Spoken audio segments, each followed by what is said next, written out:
오늘 우리에게 주신 하나님의 말씀은 베드로전서 3장 13절부터 17절까지 말씀입니다.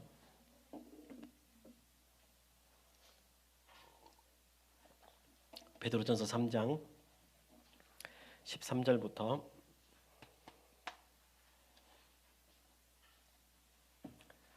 17절까지 말씀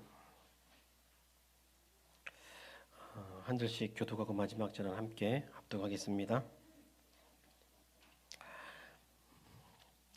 또 너희가 열심으로 선을 행하면 누가 너희를 해하리요?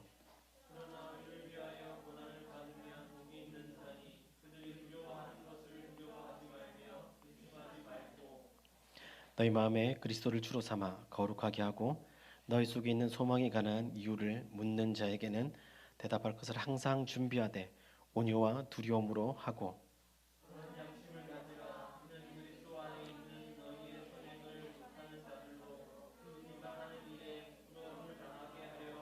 함께요. 선을 행함으로 고난 받는 것이 하나님의 뜻일진데 악을 행함으로 고난 받는 것보다 나으니라. 아멘. 할렐루야. 우리 합대적으로 한번 인사하겠습니다. 사랑하고 축복합니다. 그렇게 한번 인사하겠습니다. 사랑하고 축복합니다. 여러분, 세상 사람들은 이 땅의 삶이 전부라고 생각합니다.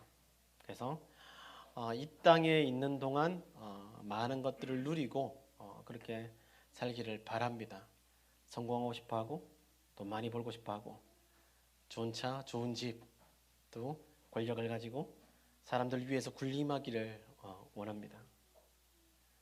그러나 여러분, 우리가 가지고 있는 세계관은 이 땅이 끝이 아니라는 거죠. 이 땅은 잠시 왔다가 떠나는 나그네와 같은 삶을 살아간다고 우리는 그런 가치관들을, 그런 세계관들을 가지고 있습니다. 여러분 확신하십니까? 우리는 이 땅에 잠시 살다가 영원한 천국 본향으로 가는 자들입니다. 그러나 우리는요, 예수를 믿는 그 순간 우리를 천국으로 데리고 가신 게 아니라 이 땅에 머물게 하셨어요. 세상 속에 살도록 하신 거죠. 그래서 교회는 세상 속에 속해서 살아갑니다. 세상 속에 살아가는 교회를 향해서 하나님의 말씀이 요구하시는 것은 무엇인가? 우리 베드로전서 말씀을 통해서 계속해서 보고 있죠. 어떻게 하라고요? 무엇을 하라고요? 선을 행하라. 여러분 싫어하는 말씀이죠. 선을 행하라. 이 땅을 잠시 살아가는데 세상 사람들은 악하게 살아가고 이기적으로 살아가고 추억하고 더럽게 살아가면서 떵떵거리고 살아가는데 우리한테는요, 선을 행하라 이렇게 말씀하시는 거예요. 왜 교회는 세상 속에서 선을 행해야 하는가? 9절에서 밝히고 있죠. 지난주 말씀에 보면 이것이 하나님의 부르심입니다. 세상을 살아가는 동안 우리는 계속 선을 행하라고 하나님 부르신 거예요. 그리고 또 10절에 보면 우리는 복을 유업으로 받았기 때문에 선을 행하는 겁니다. 천국의 복을 우리가 받았죠. 하나님과 화목해 하고 하나님과 교제하는 이 복을 받았죠. 이 영원한 이 복을 받았기 때문이라고 말합니다. 또 하나는 12절에 나오는 대로 하나님의 공의로운 심판이 있기 때문입니다. 세상 사람들은 죽음의 끝 이렇게 하죠. 그러나 우리 하나님의 말씀은 무엇입니까? 끝이 아니라 이제는 심판대 앞에 선다는 거예요. 선과 악을 심판하는 심판대 앞에 하나님이 세우셔서 선을 행하는 자는 하나님이 갚으시죠. 상으로 갚으시고 악을 행하는 자는 심판하시겠다고 말씀하신 거예요. 우리는 이렇기 때문에 세상 속에서 선을 행해야 합니다. 근데 여러분, 우리는 이것을 알기 때문에 세상을 살아가는 동안 어떻게 합니까? 이 부르심에 순종하며 살아가죠. 순종하며 살아가는데 대부분 그리스도인들이 가지고 있는 불만이 무엇이냐면 이거예요. 이 부르심에 순종하고 살았더니 복이 오는 게 아니라 뭐가 찾아온다? 고난이 찾아온다는 거예요. 우리가 예전에 여러분 교회에서 뭘 배웠습니까? 예수 믿으면 복 받는다, 잘 된다, 네 자녀가 잘 된다, 집 산다, 부자 된다, 형통하다, 이런 얘기 많이 들었거든요. 성경이 여러분 우리에게 정확하게 가르치는 게 뭐예요? 선을 행하면서 이렇게 살아가는 게 우리의 부르심인데, 선을 행하고 사니까 뭐가 찾아온다고요? 고난이 찾아온다는 거예요. 그리스도인들은 이게 불만이죠. 왜 우리가 이렇게 대우를 받아야 되는가? 우리가 많은 선을 행하거든요. 근데 세상이 우리를 향해서 뭐라고 말합니까? 니네들은 모순 덩어리다, 배타적이다, 너희들은 이기적이다, 이런 얘기를 하면서 우리를 핍박하거나 우리에게 고난을 주죠. 여러분, 우리가 예배 드리는 게 뭐가 죄입니까? 코로나 때 한참 심할 때 교회 다닌다는 이유 때문에 차별을 당하고 무시를 당하고 고난을 받았잖아요.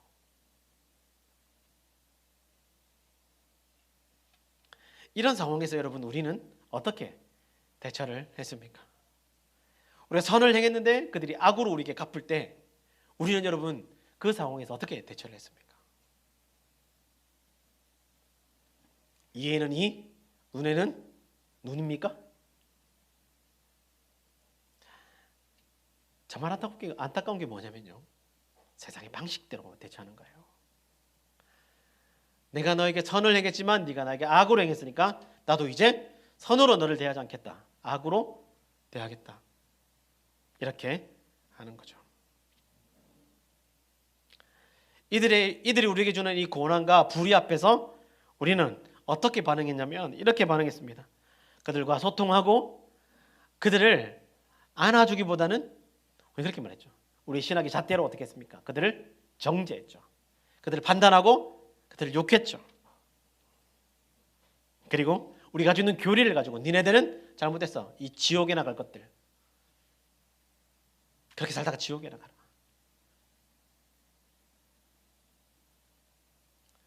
그렇게 살아왔던 것이 교회의 모습이었고 그리스도인들의 모습이었습니다. 그러니까 세상이 교회의 이 모습을 보면서 주를 보지 못한 거죠. 여러분, 우리는 이제 좀 달라져야 돼요. 선을 행하면 반드시 고난이 오지만 그 고난 가운데 우리는 어떻게 세상과 소통하면서 세상에 주를 보여줄지를 고민해야 되는 시대입니다. 이게 바로 교회가 고민하고 교회가 답을 찾아야 하는 거죠. 교회는 세상과 어떻게 소통해야 될까요?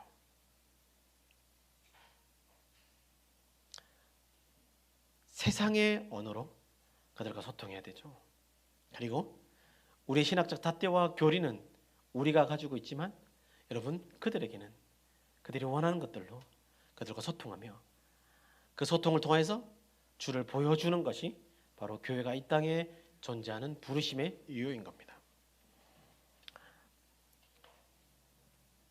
세상이 여러분 가장 원하는 것이 무엇이냐면 이성적으로 니네 기독교 교리를 증명해봐라, 과학적으로 기독교를 설명해봐라, 논리적으로 기독교를 설명해봐라, 이렇게 합니다. 많이 들어보셨죠? 과학적으로 하나님이 살아계신 걸 나한테 말해봐. 논리적으로 니네들이 가지고 있는 신앙이 왜 진짜인지 나한테 말해줘봐. 그럼 거기에 대한 우리의 대답은 무엇입니까? 그냥 무조건 믿어. 그래야 구원받아. 믿어야 보이지. 이러면 사람들의 반응이 무엇입니까? 너나 믿어라. 왜냐하면 요즘 사람들이 아주 중요하게 생각하는 것이 무엇이냐면 이성적으로 논리적으로 자기들이 이해가 돼야 되는 거예요.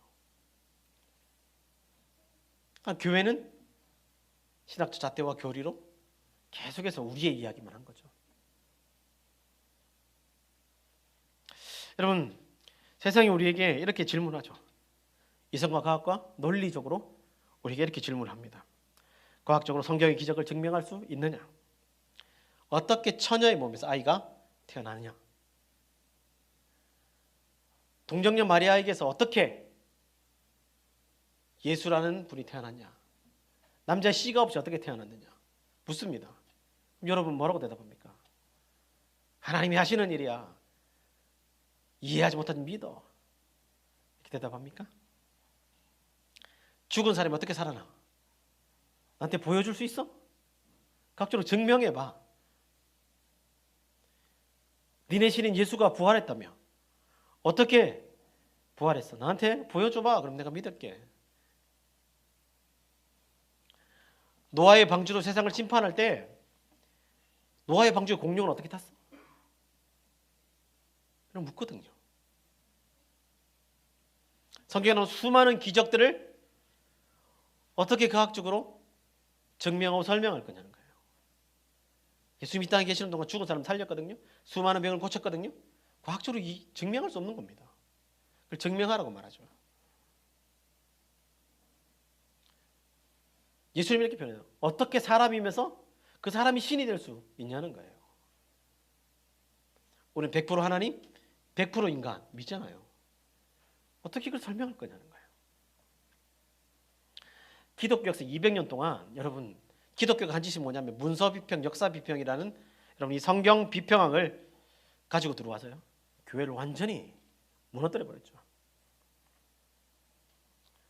여러분 성경에 이 66권에 원본이 있습니까 없습니까? 그냥 여러분 우리는 이 66권이 그냥 성경 하나님 말씀이다. 그냥 대놓고 믿잖아요. 그렇죠? 안 믿습니까? 대놓고 믿어요. 66권 하나님 말씀이다. 근데 여러분 이 성경과 비슷한 위경, 외경이 있거든요. 근데 이렇게 말해요. 성경에 원본이 없는데 왜 이게 원본이냐? 원본이었고 사본이 그렇게 많이 있는데 어떻게 이것을 성경이라고 인간이 채택해서 이것을 믿느냐 이렇게 질문을 해요. 세상에 여러분이 이렇게 질문하면 뭐라고 대답하겠습니까? 대놓고 믿거든요. 이 66권이 원본이야. 원본이 없습니다.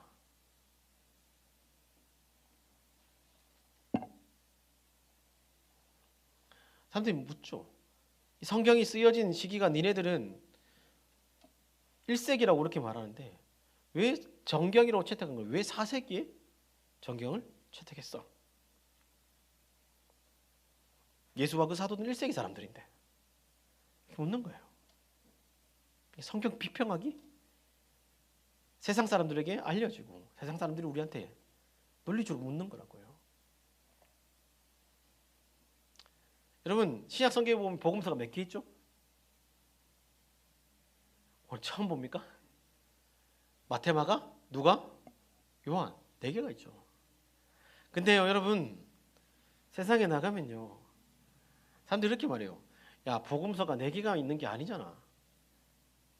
도마 복음도 있고 빌립 복음도 있고 마리아 복음도 있는데 이건 왜 성경이 아니야? 이렇게 묻는 거예요. 뭐라 대답해요? 조용히 해 입을 꼬매버리려면 뭐 이렇게 합니까? 뭐라고 대답해요? 원본이 없다 그랬죠. 사본들을 모아서 여러분 성경을 정리한 거잖아요. 그 사본들이 여러분 몇 개 하느냐면 한 30만 개, 40만 개가 있어요. 발견된 사본만. 근데 사본들마다 다 다른 게 있어요. 다 다르다고요. 이 다른 사본을 어떻게 이해할 거냐는 거예요. 사람들이 이렇게 논리적으로 우리에게 묻는다니까요.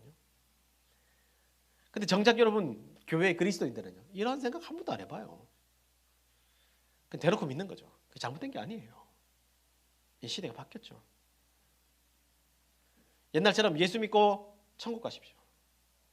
예수 천국 불신 지옥. 이게 아니라고요. 이런 시대가 이제 아니라고요. 이제는 우리가 논리적으로, 이성적으로, 과학적으로 이걸 증명해 주기를 원하는 겁니다. 사람들이 또 그렇게 말해요. 성경은 표절이다, 표절. 이방의 신화를 그대로 따서 가지고 온 거다. 여러분, 이 노아의 방주 이야기 있죠. 노아 홍수. 이방의 신화에도, 여러분, 다른 나라의 신화에도 이게 나와요. 똑같이 나온단 말이에요. 노아의 홍수나 이 예수 그리스도의 이 부활, 이것도 나오거든요. 그래서 성경은 표절한 거다, 짜집기 한 거다, 이렇게 얘기한단 말이에요.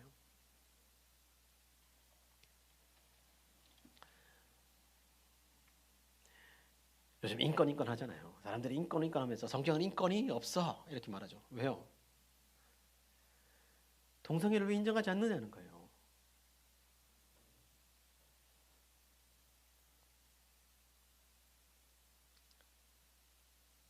성경에 여성을 왜 이렇게 차별하는 거예요? 페미니스트들이 그렇게 말해요. 여성을 왜 이렇게 차별하느냐?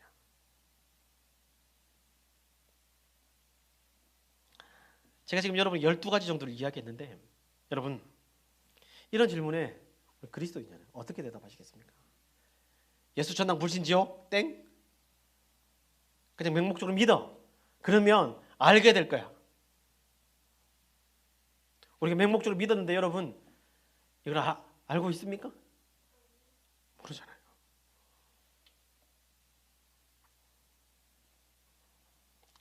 우리에게 중요한 사명이 뭡니까? 그들에게 복음을 전하는 일입니다. 그들에게 이 복음을 설명하는 거예요. 그들에게 그리스도가 왜 우리의 주가 되시고 왜 우리가 가진 소망이 무엇인지 그들에게 말하고 소통해야 되는데, 우리는 그들이 원하는 이성적이고 논리적이고 과학적인 부분들에서 설명하지 못해요. 왜냐하면 교회가 세상과 소통하는 방법들을 배우지 못하기 때문에 그렇습니다. 그래서 점점 교회와 세상은 어떻게 돼요? 점점 단절되고 멀어지는 거예요. 그 계급이 점점 더 많아지니까 세상은 교회를 향해서 더 왜곡하고 더 비판하고 더 우리에게 어려움을 주는 거죠. 사랑하는 여러분, 오늘 본문의 말씀을 통해서 이제 세상과 소통하는 그 교회의 모습을 배우고 그 모습을 실천하는 우리 방종의 모든 성도들 되기를 예수님 이름으로 축복합니다. 먼저 세상과 소통하기 위해서 우리에게 필요한 것이 무엇이냐면 우리가 누구인지 정확하게 알아야 돼요. 우리가 누구인지. 여러분, 우리가 누굽니까? 사람들 우리를 누구라고 부릅니까? 그리스도인이라고 부릅니다. 그리스도인이 뭐예요? 그리스도를 따라가는 사람, 그리스도의 제자, 그리스도를 닮아가는 사람이라고 말합니다. 그럼 여러분, 우리가 어떻게 그리스도인이 되었는가? 15절 말씀 보십시오. 15절 말씀에 너희 마음에 그리스도를 주로 삼아 거룩하게 하고라고 이렇게 베드로 사도라고 우리에게 말합니다. 우리가 어떻게 그리스도인이 되었는가? 너희 마음에 그리스도를 주로 삼아 거룩하게 하고라고 이렇게 말합니다. 우리말 성경을 여러분 이렇게 우리는 번역했는데, 여러분 원문을 보면 이렇습니다. 이걸 직역해 보면 이렇습니다. 너희는 너희 마음속에서 주어진 그리스도를 거룩하다고 인정하라라고 이렇게 번역을 할 수 있어요. 우리 성경에 나누었죠. 너희 마음에 그리스도를 주로 삼아 거룩하게 하고라 나눴는데, 여러분 헬라 성경을 보면요 그렇지 않습니다. 너희는 그리스도가 주이심을 그리고 너희 마음속에 주신 그리스도를 거룩하다고 인정하라, 그렇게 번역합니다. 그 말의 의미가 무엇이냐면 우리 마음속에 주인이 그리스도임을 마음속에 뿌리 깊이 어떻게 확신하는 게 확신. 그리고 그걸 알면 우리의 삶이 마땅히 그리스도를 향한 찬양으로 가득하고 찬양으로 영광을 돌리고 그분만 붙잡아라는 뜻입니다. 이게 구원의 진수죠, 진수. 구원의 정수죠, 정수. 예수를 믿는 것이 무엇인가? 구원받은 것이 무엇인가? 교회에 나와서 여러분 예배드리고 이게 구원받는 게 아니라고요. 주인이 바뀌는 거죠. 예전엔 내가 주인이었는데 이제는 주인이 누구예요? 예수님입니다. 그걸 마음속에 확신하는 거예요. 그리고 어떻게 해요? 이 확신하는 사람은 주님께 영광을 돌리고 주님만 붙잡고 살아가는 거죠.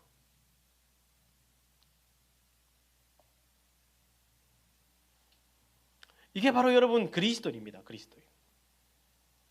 이렇게 여러분 살아가면요, 여러분 우리에게 구원이라는 것이 주어집니다.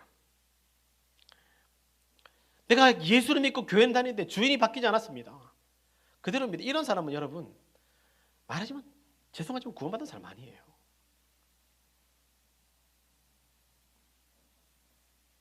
주인이 바뀌어졌기 때문에 삶이 달라지는 거죠. 주인이 바뀌어졌기 때문에 주인이 원하는 대로 순종하며 살아가는 거죠. 오늘날 교회가 세상과 소통하기 위해서 여러분 이 문제부터 바로 잡아야 되는 거예요. 교회는 여러분 그냥 예수 믿어, 나 따라해, 영접하면 구원받아, 틀린 거 하나도 없습니다. 그러나 진짜 주인이 바뀌지 않는데 그들이 구원받았다고 말할 수 없습니다. 주인이 바뀐데 어떻게 삶이 안 바뀌어요? 누가 묻겠죠. 저는 주인이 바뀌는데 삶이 옛날처럼 돌아갑니다. 그 사람은 구원받은 게 맞아요. 그러나 내가 지금 영적으로 병들어 있는 거죠. 구원이 빼앗기는 게 아니라 그랬죠. 사랑하는 여러분, 오늘 말씀을 통해서 우리 자신을 한 번 더 점검해 보기를 축복합니다. 그래서 여러분 우리가 누구인지, 우리가 구원을 받았는지 안 받았는지 확인하십시오. 여러분 인생의 주인이 바뀌었습니까? 그다음에 여러분 그리스도인이 확실합니다. 이렇게 여러분 우리가 누구인지 확실하게 알고 난 다음에 해야 될 일이 무엇인가? 이제 세상과 소통할 준비를 해야 돼요. 베드로는 여러분 우리에게 그리스도이니까 바로 세상에 나가서 소통해라 이렇게 말하지 않았습니다. 소통할 준비를 하라고 말했습니다. 그 준비가 무엇인가? 13절부터 15절에 나와 있습니다. 여러분 오늘 읽었던 말씀 13절부터 15절 말씀을 우리 함께 읽어보겠습니다. 시작. 또 너희가 열심히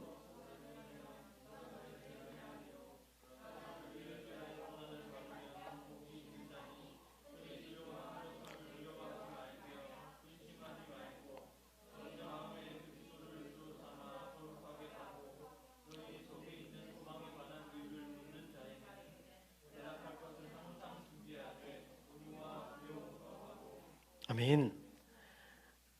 준비하라고 말했죠. 준비하라고 했는데 그 앞에 있는 말씀들을 보면요 이렇습니다. 세상과 소통할 때 우리에게 뭐가 찾아온다고요? 고난이 찾아오는데 당황하지 말라는 거예요. 우리가 준비해야 될 게 뭐냐면 그냥 이거예요. 선을 행하면 선으로 그들이 우리에게 갚아주는 게 아닙니다. 물론 갚아주는 사람이 있습니다. 그러니까 대부분 그렇게 반응하지 않습니다. 우리가 선을 행하고 그들에게 좋은 것을 주고 나누고 우리가 당신에게 유일한 소망인 예수 그리스도를 소개합니다라고 말하면 우리에게 악으로 갚을 때 많아요. 이게 당연한 거예요.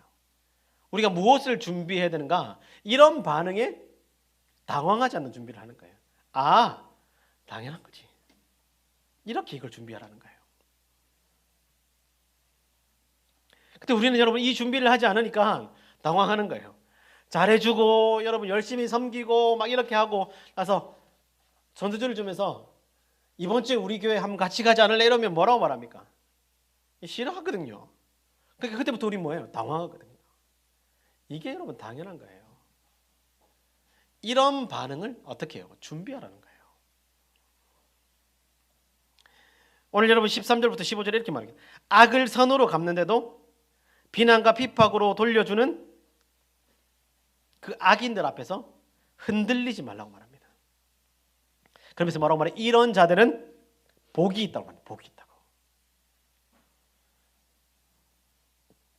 여러분 믿어집니까? 세상에 적극적으로 선을 행하고 악을 만났을 때 악으로 갚지 않는 사람, 고난을 참으며 세상과 소통하는 사람, 그 사람이 바로 복이 있는 사람이라고 우리에게 알려주고 있는 거예요. 사랑하는 여러분 복 있는 사람 맞습니까? 이게 바로 복 있는 사람이라고요.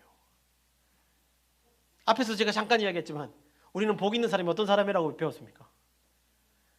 예수 믿고 잘 되고 형통하고 자녀가 잘 되고 승진하고 떵떵거리고 살고, 물론 그런 복도 있습니다.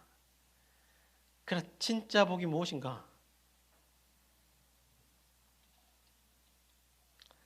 세상에서 적극적으로 선을 행하는, 악을 만났을 때 악으로 갚지 않는 것, 고난을 참으며 세상과 소통하는 사람, 그 사람이 바로 복 있는 사람입니다.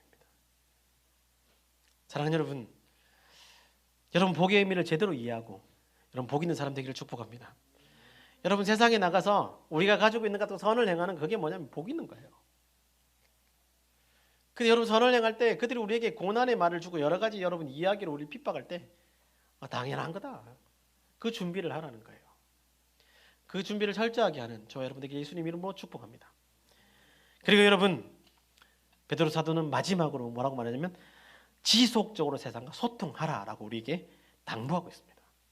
어떻게 하라고요? 지속적으로 세상과 소통하라고요.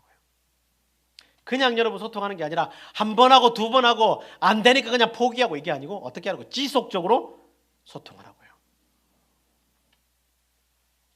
16절 말씀 보십시오. 선한 양심을 가지라 이렇게 말했죠.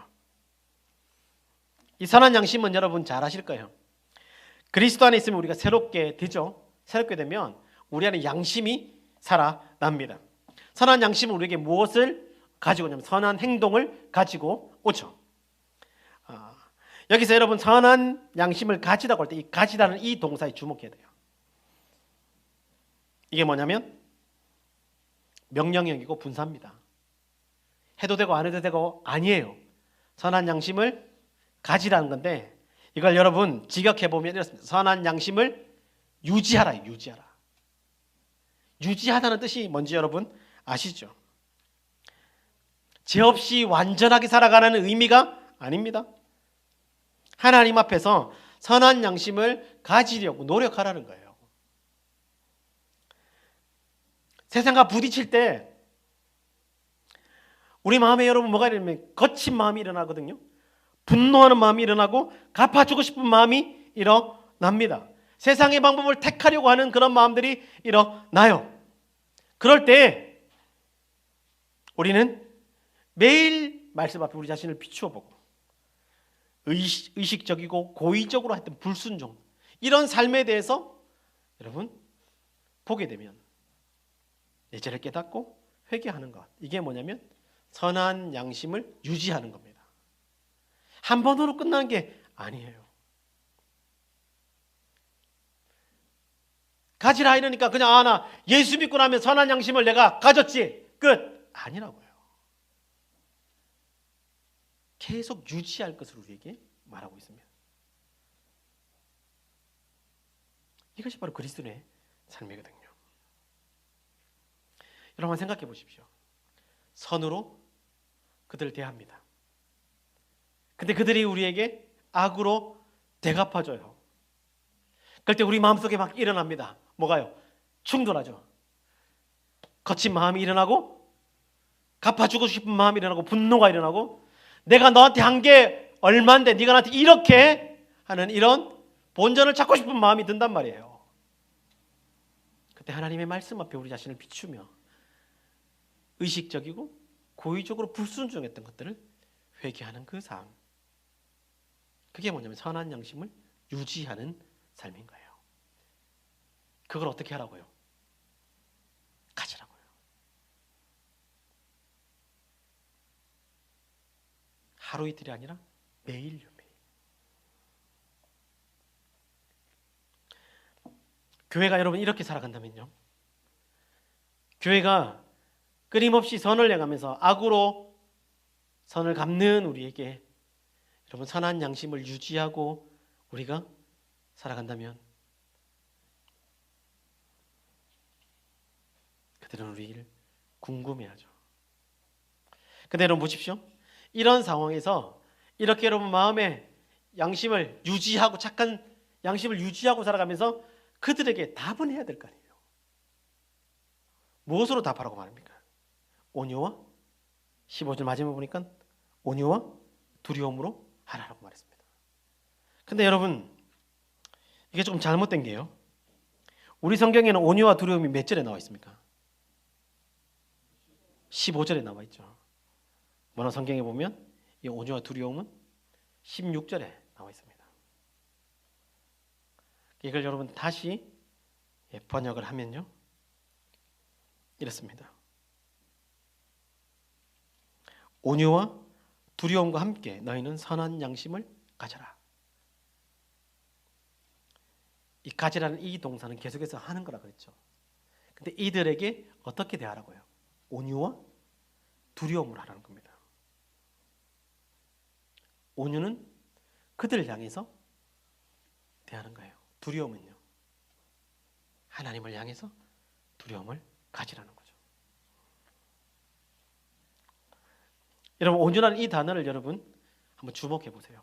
왜냐하면 이게 여러분 세상과 소통하는 답이기 때문에 그렇습니다. 이 온유함을 여러분 우리가 회복하지 못하면 세상과 절대로 소통할 수 없습니다. 왜냐하면 화나거든요. 저도 이런 걸 많이 겪어요. 7년 동안 사역하면서 내 마음속에 남아있는 게 뭔가 이 화와 분이 너무 많이 남아있더라고요. 근데 제 자신을 가만히 들여다보니까 온유함으로 그들과 소통하는 법을 하지 않았어요. 그냥 그럴 때마다 세상의 방법을 택하고 세상의 방법을 택하면서 말씀 앞에 내 자신을 회개하지 않았기 때문에 그게 쌓이고 쌓이니까 어떻게 돼요? 세상과 똑같이 되는 거예요. 겉으로는 멀쩡히 목사로 보이지만 마음속은요, 분노가 닫혀 있는 거예요. 이 온유한 단어를 여러분 주목하셔야 돼요. 온유는 무엇인가? 자신의 의를 내세우지 않는 거예요. 나는 니들보다 의로운 사람이야. 난 니들과 다르게 살아. 바리새인들이 그랬죠. 그걸 내세우지 않는 겁니다. 여러분, 이걸 내세우지 않으면 사람과 사람이 만나서 이야기할 때, 대할 때 어떨까요? 존중해 줍니다. 어떤 사람을 만나든지 존중해 줍니다. 근데 우리가 여러분 그 사람들을 존중하지 않는 이유가 뭐냐면 내가 너보다 낫다는 거예요. 난 너보다 다르게 살아가. 바리새인이 그렇게 얘기했죠. 나는 일주일에 2번씩 11조, 일주일에 2번씩 금식해. 나는 11조도 해. 나는 이렇게 살아. 저 세리와 같지 않음을 감사합니다. 그냥 온유하면요, 내 의를 내세우지 않는 거예요. 이건 당연한 거죠. 그리고 온유함이 뭐냐면 자신을 변호하지 않는 거예요. 부활을 증명해봐, 내가 믿을게.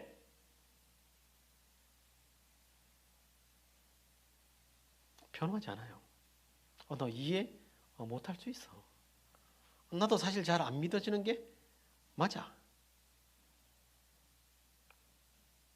그 우리 뭐합니까? 변호하려고 하죠. 어떻게 해요? 예수의 부활이 어떻게 얘기합니다. 물론 우리가 그 답을 해주는 건 맞지만 변호함으로 결국엔 뭘 해요? 서로 다투고 싸우게 되죠. 복음을 전할 수 있는 기회들을 놓쳐버리게 되는 겁니다. 그리고 온유함이 무엇인가? 원수를 공격하지 않는 거예요. 하나님께 맡기는 거예요. 누군가 여러분 논쟁이 붙었다 그러면 여러분 공격하지 않을 수 있겠습니까? 공격할 수밖에 없죠. 네가 믿는 그 기독교가 가짜다 이렇게 말하는데 가만히 있을 수 있습니까? 이야기하다 보면 뭐요? 공격할 수 있습니다. 그러나 그 공격이 복음을 가로막는 거죠. 하나님, 저 영혼을 불쌍히 여겨주십시오. 하나님께 저 영혼을 맡깁니다. 이게 뭐냐면 온유함입니다. 왜 우리가 온유함을 말하는가? 하나님을 두려워하기 때문에 그래요. 얘기했죠. 우리가 온유함을 하지 않으면 그들에게 복음을 전할 기회를 상실하고 그 책임을 하나님은 우리에게 묻는다고 성경이 말합니다. 그래서 우리는 두려움으로, 하나님을 두려워함으로, 그들에게 온유함으로 그들을 대하는 겁니다. 최근에 여러분 이런 일이 있었죠. 막 이 정권이 잘못된 것 같다면서 어디로 모이라고요? 강화문으로 모여라. 안 모이면 전부 다 막 이단인 것처럼. 그분들이 놀려하면 저는 이단입니다. 저는 안 갔어요. 뭔가 잘못된 사람처럼. 그 교회가 재개발된다고 해서 사람들이 막 재개발을 했죠. 그러니까 어떻게 해요? 안 나가죠. 버티죠. 가격을 얼마나 달라고 합니까? 538억 9억? 이거 안 주면 안 나가겠다. 그냥 강제 철거하려고 하니까 어떻게 해요? 새총 쏘고요. 여러분 절 얘기하는 거 아닙니다. 교회 얘기하고 있어요. 화염 방사기 가지고 와서 쏘는 거예요. 강제 집행 6번인데 6번 다 막았죠. 그러면서 뭐라고 합니까? 마귀들과 싸워서 이겼단 말이죠.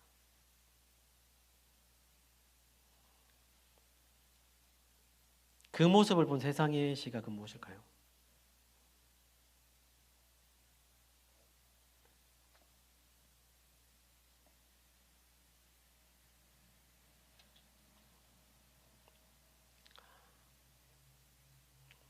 물론 그게 뭐 어떤 의도인지 알아요.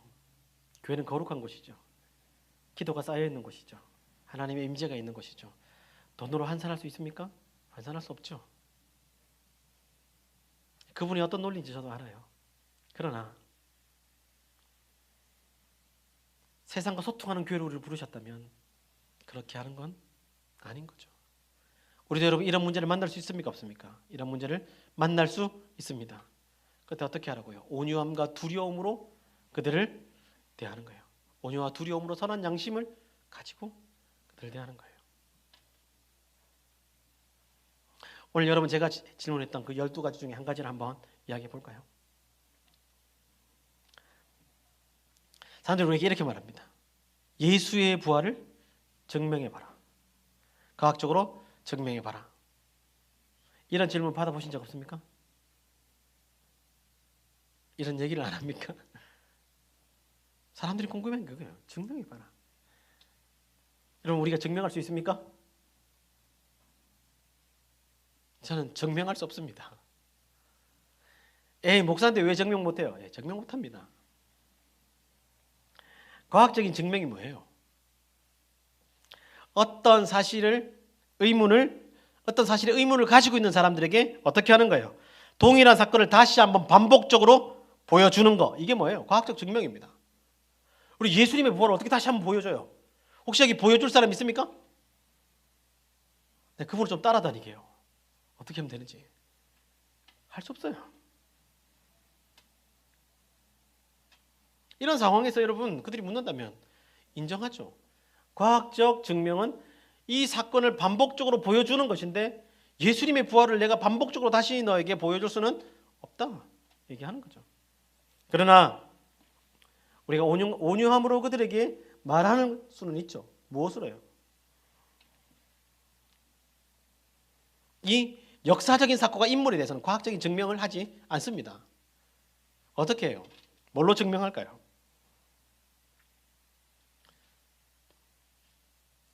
법사학적인 증명이라고 들어봤습니까, 여러분?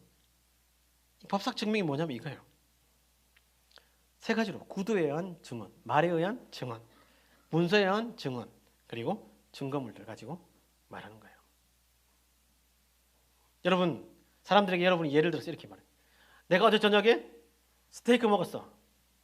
이렇게 말하는데 그거 나한테 증명해봐. 어떻게 증명해요? 증명할 수 있습니까? 그거 어떻게 증명합니까? 구두로 말하죠. 또요. 문서 뭘로? 영수증. 또 증거들 뭐 있어요? 같이 먹었던 사람. 그렇게 하면 사람들이 어떻게 해요? 요즘에 사진 찍는다고. 저는 9세대라 사진을 안 찍습니다. 사진 먼저 찍고 그렇게 하면 사람들이 뭐라 그래요? 어제 저녁에 너 스테이크 먹은 게 맞네. 예수님의 부활도 마찬가지입니다. 이건 여러분 과학적으로 증명할 수 없어요. 그냥 우리가 온유와 두려움으로 그들에게 말할 수는 있죠. 만약 여러분 우리가 이렇게 그들과 세상과 소통한다면 세상이 여러분 우리의 이 삶의 모습을 보고 어떻게 할까요? 이렇게 선한 양심을 가지고 온유와 두려움으로 선한 양심을 가지고 그들과 소통한다면 여러분 성경 말씀 보십시오. 그 결과가 무엇인지 16절의 말씀 보면 이렇습니다. 너희의 선행을 욕하는 자들로 그 비방하는 일에 부끄러움을 당하게 하려 함이라. 결국 어떻게 돼요? 그들이 부끄러움을 당하는 거예요. 우리 싸워서 이기려고 했죠. 그러나 온유와 두려움으로 선한 양심을 가지고 그들을 대한다면 결국에는 하나님께서 어떻게 해요? 그들을 부끄럽게 하십니다. 선한 양심을 가지고 살아가는 여러분, 이 두 번째 결과가 무엇인가? 여러분 17절 보십시오. 선을 행함으로 고난받는 것이 뭐라고요? 하나님의 뜻이다. 이것이 우리에게 요구하신 하나님의 뜻이다. 더 나은 길이다 라고 설명을 해주고 있습니다. 사랑하는 여러분, 이렇게 사는 것이 바로 세상과 소통하고 세상에 그리스도를 보여주고 세상에 복음을 전하는 방법입니다. 이게 바로 교회가 회복되어져야 될 삶입니다. 말씀의 결론을 맺겠습니다. 여러분, 세상 사람들에게 비춰지는 우리 기독교의 모습은 어떻습니까?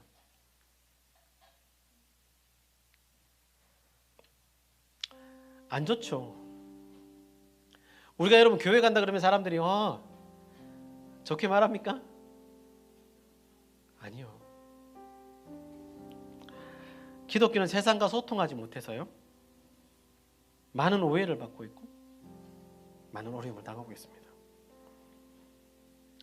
여러분, 이제 우리는 세상과 소통하는 법을 배웠어요. 먼저 뭘 하라고요? 우리가 누구인지를 확인하라고 그랬어요. 우리가 누굽니까? 그리스도인입니다. 주인이 바뀐 사람. 그리고 어떻게 하라고 그랬어요? 준비하라고 그랬어요. 그들과 소통할 때 준비하라고 했어요. 무슨 준비요? 선을 행할 때 그들이 악으로 우리에게 갚는 거 당황하지 마요. 그거 준비하라는 거예요. 그리고 어떻게 하라고요? 그들과 소통할 때 온유와 두려움으로 선한 양심을 유지하라고요. 그렇게 여러분 우리가 그들과 소통하면요, 그들이 우리에게 묻습니다. 15절에 이렇게 말하죠. 너희 속에 있는 소망에 관한 이유를 묻는 자들에게 대답할까? 말해줄 수 있죠. 부활이 뭐야? 천국이 뭐야? 왜 예수님이 이 땅에서 죽으셨지? 왜 그분은 부활하셨어?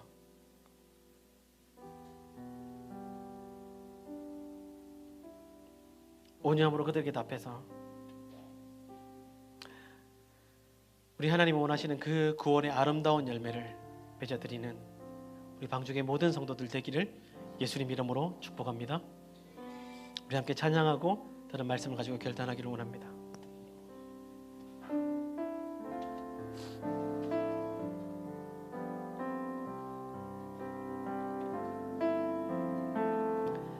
매일 스치는 사람들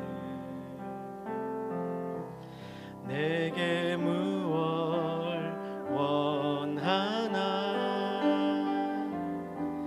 공허한 그 눈빛을 무엇으로 채우나 모두 자기 고통과 두려움 가득 감춰진 울음소리 주님 들으시네.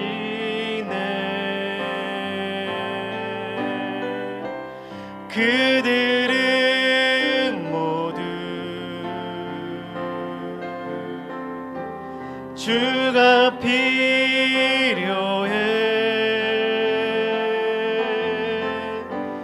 깨지고 상한 마음 주가 여시네. 그들은 모두 주가 필요해.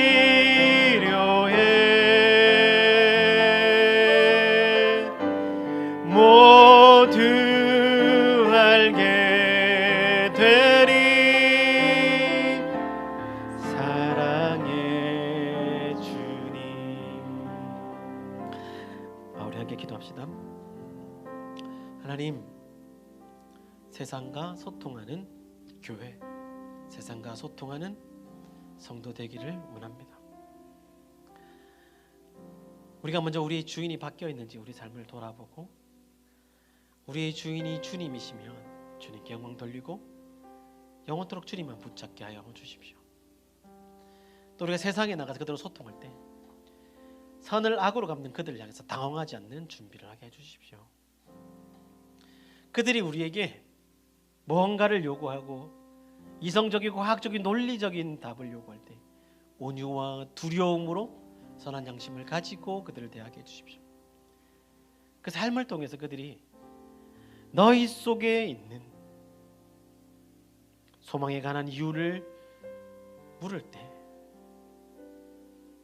그들에게 답하고, 우리 안에 있는 그리스도를 그들에게 보여주고 그들을 그리스도께 인도하는 이 복음의 사명을 감당하는 교회 성도 되게 하여 주시옵소서. 우리 그렇게 같이 한번 기도하겠습니다.